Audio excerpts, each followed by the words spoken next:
She carried the letter over to the dressing table, sat down, studied herself without interest in the mirror, and took out a sheet of paper. She unscrewed the top of her fountain pen, thought for a few moments, and then began to write rapidly. I am just back from an invigorating swim in the Serpentine with Kathleen. Her energetic crawl put my languid breaststroke to shame.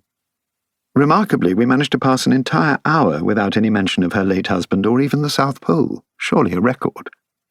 The water was deliciously cool, if crowded. What a summer this is, almost as hot as 3 years ago. I am so happy you're more cheerful.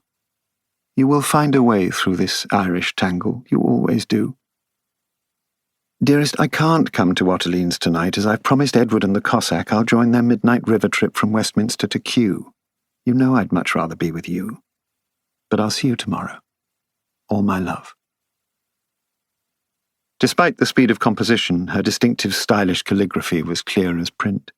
She, too, didn't sign her name. She blew on the glistening black ink, addressed the envelope, Prime Minister, 10 Downing Street, London, SW, added a penny stamp, and rang for Edith, her maid, German-Swiss, reliably discreet, to take it to the postbox. There were 12 deliveries a day in London in 1914. It would be in his hands by mid-afternoon. His reply reached the house at 8 o'clock as she was descending to the hall to greet Maurice Baring, her escort for the evening. She heard the flap of the letterbox. Out of the corner of her eye, she saw Edith go to the wire cage. "Hello, dear Maurice." She extended her hand. He was rich, 40, balding, a man of letters, indeed a published poet, Forget-Me-Not and Lily of the Valley, 1905, now, alas, forgotten. He was wearing white tie and tails with a red carnation in his buttonhole. When he bent to kiss her fingers, his soft moustache brushed her wrist. She could smell his delicate lime pomade. Earlier, Lady Sheffield, baffled by her daughter's modern ways and increasingly concerned about her marriageability at the age of nearly 27, had asked if she was sure she would be safe with him. "Mamma, I'd be safe with Maurice if I was stranded with him naked on a desert island for a year." "Venetia! But it's true." Edith waited until her mistress was on the doorstep before slipping her the letter under cover of adjusting her dress.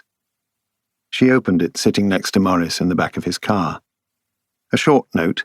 It was headed 4:15 p.m., which meant he must have scribbled it either before he left Downing Street to see the King, or while he was at the palace waiting for his audience. "Don't, if you can avoid it, beloved, go on this infernal river trip, but do come to Otterleen's. Couldn't you even manage dinner there? It would be so nice. But if that is impossible, I look forward to seeing you there later on. Do try. Your own." She frowned. Infernal river trip. He might be right. She had had her doubts about it ever since she accepted the invitation, albeit for reasons different to his. The trouble with boat parties, in her experience, was that while one could get on them easily enough, it wasn't nearly so easy to get off them. And there were few things in life she detested more than feeling trapped.